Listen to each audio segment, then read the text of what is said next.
ሀዘን ላይ ነበርኩ። ከአዶናይ ጋር የሰራነው ማስታወቂያ ስንሰራ የኔ አባት ታህሳስ 19 አርፎ በሳምንቱ ቅዳሜ ነው ይሄ ማስታወቂያ የቀረጽ ነው እና ይህንን አናውንስ ስላደረግ ምናምን ሳይሆን ሀሳቤ ምንድን ነው ማሳካት የምትፈልጉት ነገር እናንተ በተዘጋጃችሁበት በተመቻቻችሁበት ጊዜ አይመጣም። ስለዚህ እናንተ የግድ ለዛ ነገር ራሳችሁን ማመቻቸት አለባችሁ ማለት ነው። ህይወት እንደዚህ ስለሆነ ሳምንት ሳይሞላኝ የሰራሁት አላማ ከምንም ነገር በላይ ወሳኝ ነገር ነው። ለዓላማችሁ ነው የምትቆሙት። ዓላማችሁን የሚያደናቅፍ ብዙ ነገር ይመጣል።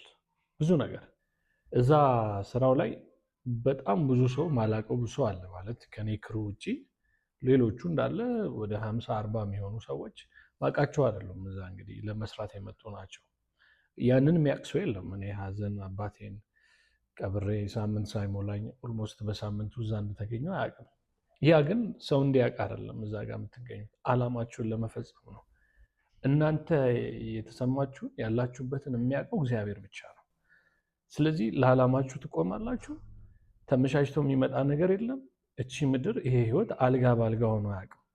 እናንተ ግን ለዛ መመቻቸት አለባችሁ። ራሳችሁን ማዘጋጀት አለባችሁ። የለፋችሁበት ደግሞ እንዲህ በችግር ውስጥ መሆናችሁ የሰራችሁት ስራ እግዚአብሔር ይቆጥራል፣ እንደዚሁም ይባርከዋል። 51 ማስታወቂያ ሰርቻለሁ። ይሄ 51ኛው ነው። እግዚአብሔር ግን ሲባርክ እንደዚህ ከፍ ይላል። በምቾት ውስጥ እየኖሩ ከመሰሏችሁ ብዙ ሰዎችን ስትዋቸው ተሳስታችኋል። የሰው ውስጡ ህመሙን እስካልተናገረ አታውቁትም።